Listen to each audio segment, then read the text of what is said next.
थक गया हूँ यार ये परिवार के झगड़ों से। समझ में नहीं आता कि किसे सही कहूँ और किसे गलत।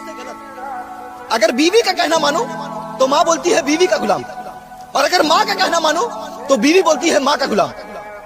लेकिन उन दोनों को यही नहीं पता कि दोनों ही मेरे लिए जरूरी है, क्योंकि अगर एक मेरी जिंदगी है तो एक ने मुझे जिंदगी दी है।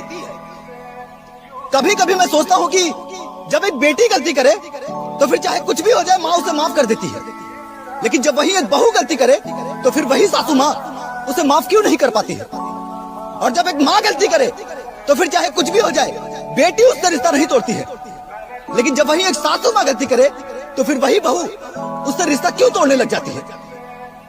जिंदगी प्यार देने और लेने का नाम है, और मेरा मानना यह है कि इस दुनिया का आने वाला कल भी झूठा है और बीता हुआ पल भी झूठा है।